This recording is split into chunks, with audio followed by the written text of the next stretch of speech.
तो आज बिहार की बात करते हैं। बिहार में आज का दिन महिलाओं के लिए खास रहने वाला है। आज 75 लाख महिलाओं को मुख्यमंत्री महिला रोजगार योजना के तहत 10-10 हजार रुपए मिलेंगे। दरअसल पीएम मोदी दिल्ली से 7,500 करोड़ रुपए महिलाओं के खाते में ऑनलाइन ट्रांसफर करेंगे, जबकि सीएम नीतीश कुमार पटना में एक कार्यक्रम में शामिल होंगे। और ये योजना महिलाओं में आर्थिक आत्मनिर्भरता को बढ़ावा देने और ग्रामीण अर्थव्यवस्था को बढ़ावा देने के लिए बनाई गई है। बता दें कि इस योजना के तहत हर परिवार की एक महिला को अपनी पसंद का व्यवसाय शुरू करने के लिए 10,000 रुपए की पहली किश्त दी जाती है।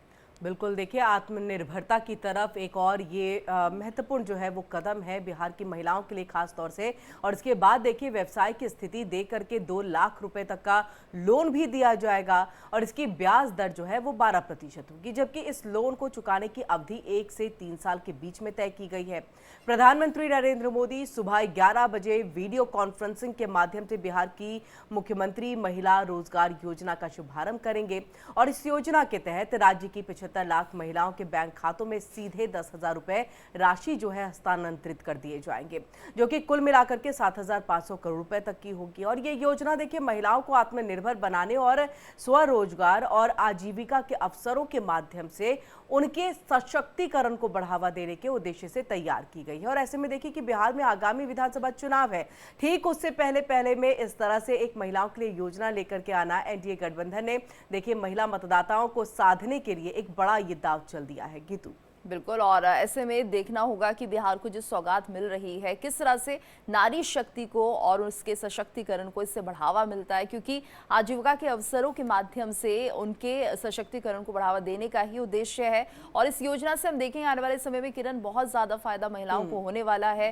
कहीं ना कहीं अपने ऊपर आत्मनिर्भर होना। और ऐसे में जिस तरह से सरकार की तरफ से उन्हें मदद दी जा रही है, तो ये मानिए कि वो महिलाएं जो चाहती तो हैं बहुत कुछ करना, लेकिन उन्हें जब आर्थिक संकट होता है और ऐसे में अब उनके संकट की पूर्ति सरकार कर रही है, तो ये बहुत ज्यादा बेहतर होने वाला है। और यूं कहें कि यहाँ पर महिलाओं को हम एक नए रूप में बिहार में देखेंगे।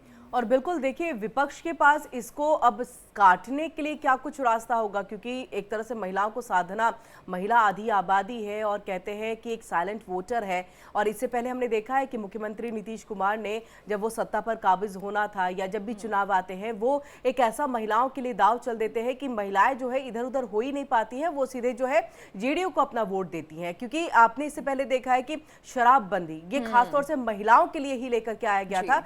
ये जो महिलाएं जो है बहुत ज़्यादा प्रताड़ित थी कि उनके पति जो है या घर के लोग जो है इस तरह से शराब का सेवन करते हैं, उससे कहीं ना कहीं हमारी जो स्थिति है वो बहुत खराब होती है। तो उनके लिए ये बहुत महत्वपूर्ण योजना के तौर पर, और इसलिए वो जो नीतीश कुमार है वो जीत करके जो है आए, सत्ता पर काबिज रहे। और देखिए उन्होंने एक लंबा कार्यकाल जो है वो बिहार की सत्ता पर गुजारा है।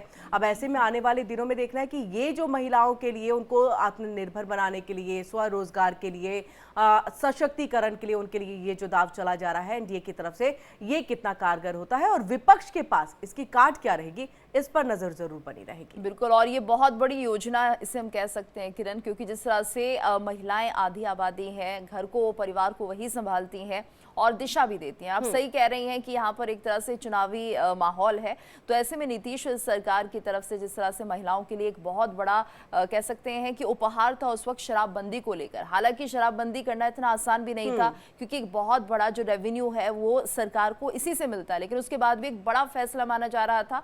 तो कहीं ना कहीं महिलाओं को लगता है कि जो उनके हितों की बात कर रहा है वो ही सत्ता पर काबिज रहना चाहिए, और इस बार तो उन्हें आत्मनिर्भर बनाने की तैयारी है सरकार की। तो हम देखेंगे कि इसका एक बड़ा प्रभाव आने वाले समय में इलेक्शंस पर भी पड़ता हुआ दिखाई देगा। बिल्कुल, और गीतू देखिए इसके साथ साथ हम महाराष्ट्र को नहीं भूल सकते, हम झारखंड को नहीं भूल सकते।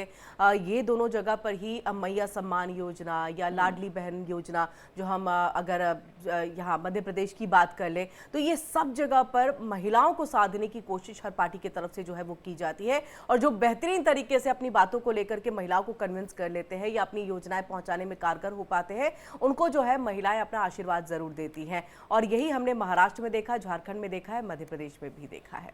बिल्कुल, और उम्मीद करते हैं आने वाले दिनों में ये जो योजना होगी वो महिलाओं को काफी लाभ देती हुई दिखाई देगी। और अधिकारियों का कहना है कि कार्रवाई जुबिन गर्ग की मौत से जुड़े मामले की गहन जांच का हिस्सा है। श्याम कानू महंत वही आयोजक है जो जुबिन को सिंगापुर फेस्टिवल में परफॉर्म इन्फॉर्म करने के लिए लेकर गए थे और इस मामले में कई धाराओं के तहत केस भी दर्ज किया गया है और पुलिस अब सभी पहलुओं की पड़ताल कर रही है। 19 सितंबर को सिंगापुर में स्कूबा डाइविंग के दौरान जुबिन का निधन हुआ था। मुख्यमंत्री ने निष्पक्ष जांच और जरूरत पड़ने पर सीबीआई को केस सौंपने की बात कही थी और अब इस मामले में कह सकते हैं ये अगली कड़ी है जिस तरह से जांच की गई है और जुबिन गर्ग के मैनेजर के घर पर एसआईटी का ये छापा, कई खुलासे इस दौरान हो सकते हैं, यानी कि एक साजिश हम कह सकते हैं। जुबिन गर्ग का जिस तरह से निधन हुआ, लग तो रहा था कि सब नेचुरल हुआ किरण, लेकिन इसके पीछे एक साजिश भी हो सकती है और उसी दिशा में पुलिस काम भी कर रही है। बिल्कुल, और इसीलिए ये छापेमारी जो है वो की गई है, लेकिन खुलासा अभी तक नहीं की छापेमारी में आखिरकार क्या कुछ जो है पुलिस को हाथ लगा है। लेकिन इन सब के बीच में देखिए, फैंस के लिए जुबिन गर्ग का जाना अपने आप में ही इतना दर्दनाक वो रहा है कि वो अभी भूल भी नहीं पाए हैं, इससे उभर भी नहीं पाए हैं कि ऐसे में देखिए उनके या मैनेजर के यहाँ पर जो है ये छापेमारी का होना, फैंस वहाँ पर एकजुट हो गए हैं, पहुँच चुके हैं वहाँ पर। अब देखना है कि पुलिस या फिर सीबीआई जो है जब ये केस को संभालेगी तो किस तरह से वो फैंस को भी संभालेंगे और किस तरह से जो है वो यहाँ पर फैंस को एक तसल्ली देते हुए दिखाई देंगे कि जो भी होगा वो कानून के दायरे में होगा। और ये जब कार्रवाई यहाँ पर हो रही है, एसआईटी की कार्रवाई पर जो सवाल उठाए जा रहे हैं, इसको लेकर के वो फैंस को किस तरह से जो है संभालते या समझाते हुए जो है वो दिखाई देंगे, ये एक बहुत बड़ा सवाल है। अब ऐसे में देखना है कि जुबिन गर्ग जो कि 52 साल की उम्र में जो है इस तरह से उनका निधन हो गया है। स्कूबा डाइविंग के लिए वो गए हुए थे, अस्पताल भी पहुंचाया गया लेकिन बचाया नहीं जा सका है। इन सब के बीच में ऐसी चीज़ें आ रही थी गीतू कि कहीं ना कहीं कुछ एक अनस्टेबल सी चीज़ें रही हैं जो अभी जांच का विषय है और मुझे लग रहा है इसी को ध्यान में रख करके ये तमाम कार्रवाई जो है ये यहाँ पर की जा रही है। इसमें छापेमारी जो है सबसे पहले कार्रवाई के तौर पर देखी गई। बिल्कुल, और सीधे तौर पर यह भी कहा जा रहा था कि यहाँ पर जिस तरह से आयोजकों ने इसे अरेंज किया था इस पूरे मामले को, तो कहीं ना कहीं उन्होंने यहाँ पर जो सुरक्षा व्यवस्था थी उसमें भी एक बहुत बड़ी चूक बरती है और वो अब सब जांच का विषय है। बात करते हैं सवाल आम आदमी की, जिसमें एक शानदार पहल की गई है। तो देखिए, इसमें गाजियाबाद की खबर है जहां पर उत्तर प्रदेश सरकार और पुलिस प्रशासन ने महिला सशक्तिकरण को बढ़ावा देते हुए एक अनूठी पहल की है। इंदिरापुरम थाने में 11वीं की छात्रा विदुषी को एक दिन का थाना अध्यक्ष बनाया गया है। विदुषी ने अपने दिन की शुरुआत थाने और क्षेत्र का निरीक्षण करके की और उसके बाद पीड़ितों की फरियाद सुनी और जरूरी कार्रवाई के आदेश भी दिए। तो देखिए किस तरह से बेहतर पहल यहाँ पर की गई है। जी बिल्कुल, और देखिए उनके आत्मविश्वास और नेतृत्व क्षमता ने पुलिसकर्मियों और नागरिकों को भी बहुत ज्यादा प्रभावित किया। विदुषी ने कहा है कि पुलिस का काम बहुत जिम्मेदारी वाला होता है और हर परिस्थिति में जनता की सुरक्षा और सेवा करना प्रमुख कर्तव्य है। उनके पिता ने भी गर्व जताया और कहा कि ये पहल सभी छात्राओं के लिए प्रेरणादायक साबित होगी।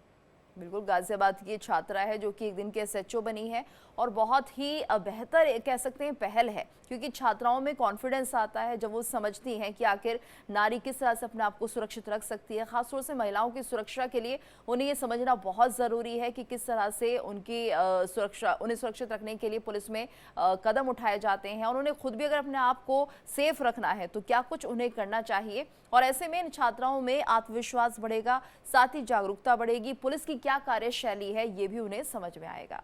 और बिल्कुल देखिए, पिता भी गौरवान्वित महसूस कर रहे हैं और इसी के साथ देखिए कि एक संदेश पुलिस वालों को भी यहाँ पर दिया गया है, क्योंकि ये कहती दिखाई दी है कि पुलिस का जो काम है वो काफ़ी ज़्यादा यहाँ पर बहुत जिम्मेदारी वाला होता है और जिम्मेदारी से आप परे नहीं हट सकते। तो पुलिस वालों के लिए भी एक बेहतरीन संदेश। और चलिए आगे बढ़ते हैं, तो आगे बढ़ते हुए